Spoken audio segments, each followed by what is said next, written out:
Assalamualaikum warahmatullahi wabarakatuh. Perkenalkan, nama saya Deva Bintang Pratama dari kelas D4 Transportasi Laut A1. Nomor absen 08 NIT 08 20008112.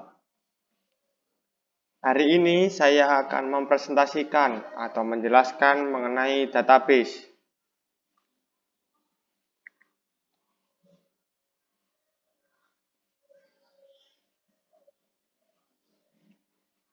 Apa database itu? Di era digital ini, hampir seluruh umat manusia telah menggunakan perangkat keras seperti handphone, komputer, laptop, dan lainnya.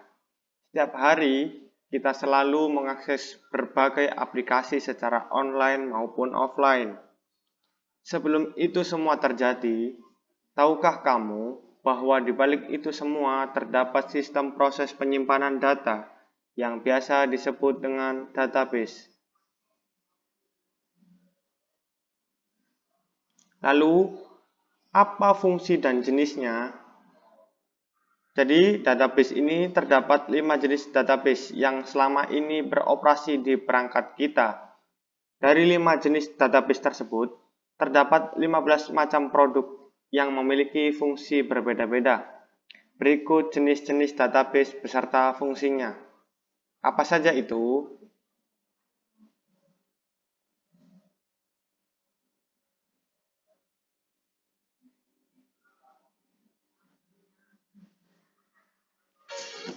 Sebelum kita beranjak ke jenis dan fungsinya, kita sebutkan dulu macam-macam database. Yang pertama ada operational database. Yang kedua ada analytical database. Yang ketiga ada data warehouse. Yang keempat ada distribute database. Yang kelima ada end user database. Yang keenam ada real time database. Yang ketujuh relational database. Dan yang terakhir adalah external database.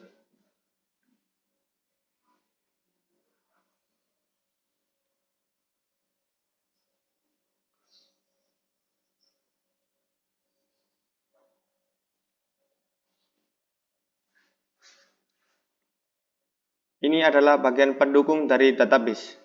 Tentunya suatu aplikasi atau suatu program perlu bantuan pendukung. Apa saja itu? Yang pertama ada JSON atau JavaScript Object Notation. Adalah format file yang menggunakan teks untuk pengiriman data. Lalu selanjutnya ada XML atau Extensible Markup Language. Adalah bahasa program markup yang memiliki aturan untuk memberikan dua kode dokumen berbeda yang bisa dibaca oleh manusia serta komputer. Selanjutnya ada SQL. Server adalah sistem basis data yang dibangun oleh Microsoft. Selanjutnya lagi ada MariaDB. Adalah sistem yang dikembangkan dari MySQL. Lalu ada MongoDB, adalah software database yang berorientasi pada dokumen cross-platform dan open source. Lalu ada sistem kedua yang merupakan sistem pengolahan basis data relasional, adalah PostgreSQL. Dan yang terakhir ada Microsoft Access, adalah sistem DBMS yang menggabungkan Microsoft Jet Database Engine dengan alat pengembang perangkat lunak. Microsoft Access menyimpan data dengan formatnya sendiri.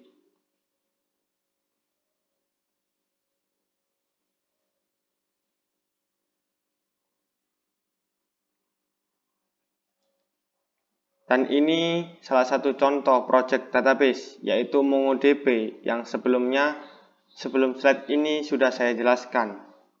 MongoDB merupakan database non-relasional yang banyak digunakan oleh pengembang aplikasi dan website terkenal. Contohnya Adobe dan eBay. Database populer ini memiliki performa yang baik berkat penggunaan dokumen dengan format bahasa JSON. sehingga pemrosesan data jadi lebih ringan. Selain itu, informasi data website dapat diperbarui tanpa ada pemuatan ulang.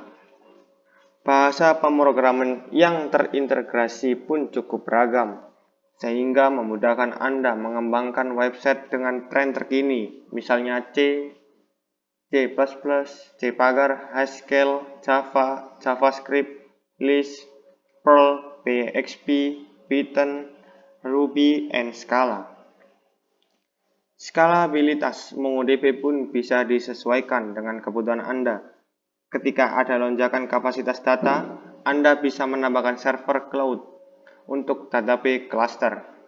Anda pun bisa menambahkannya tanpa membeli perangkat baru. Dan hebatnya lagi, database ini memiliki sistem keamanan yang berlapis. Database dilengkapi dengan TLS atau SSL untuk mengamankan jaringan internet, user manager, dan izin akses berdasar role atau tes yang dikerjakan. Bagi Anda yang berminat mencoba MongoDB, Anda bisa melakukan instalasi pada server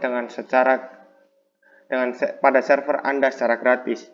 Namun, jika Anda ingin menggunakan dalam server berskala sangat besar, MongoDB menyediakan dalam versi Dedicated dan Enterprise yang berbayar.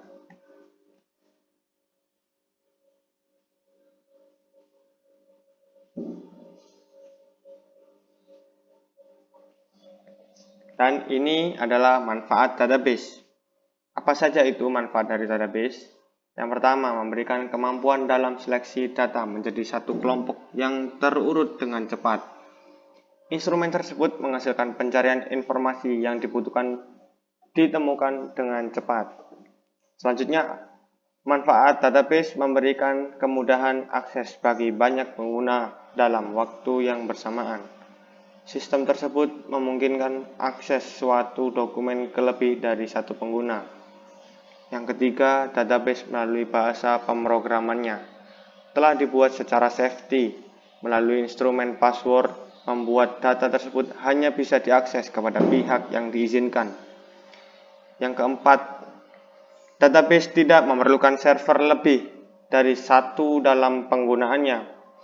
Cukup satu server terpusat untuk menyimpan data sehingga data tersebut bisa diakses oleh banyak pengguna. Ini yang memberikan harga murah bagi perusahaan untuk investasi ruang penyimpanan data penting perusahaan. Terhadap perusahaan, jika perusahaan membutuhkan aplikasi input data yang baru, programmer tidak perlu membuat ulang struktur database. Menggunakan struktur database yang dibuat sebelumnya sudah cukup untuk mengenali aplikasi input data yang baru.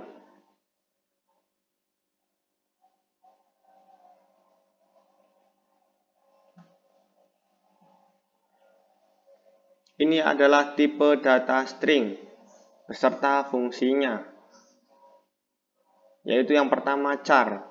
Fungsinya untuk menyimpan data string, huruf, angka, spesial karakter, ukuran panjang karakter atau digit huruf yang tetap, memiliki kapasitas jangkauan 0 sampai dengan 255 karakter.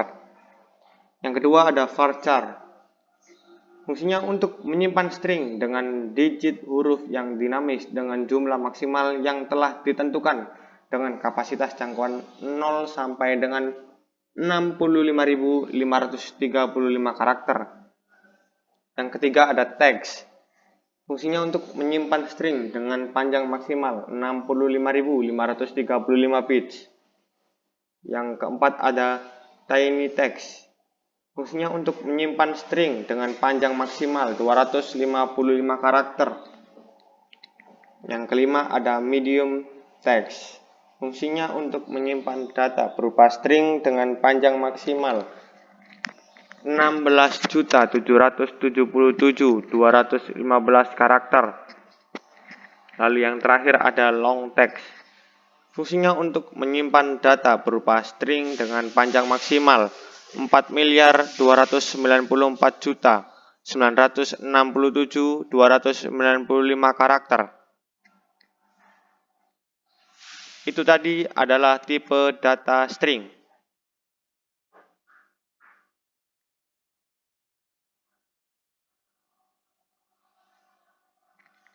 Nah, itu tadi presentasi saya yang menjelaskan mengenai apa sih database itu. Sekian dari saya Deva Bintang Pratama. Wassalamualaikum warahmatullahi wabarakatuh.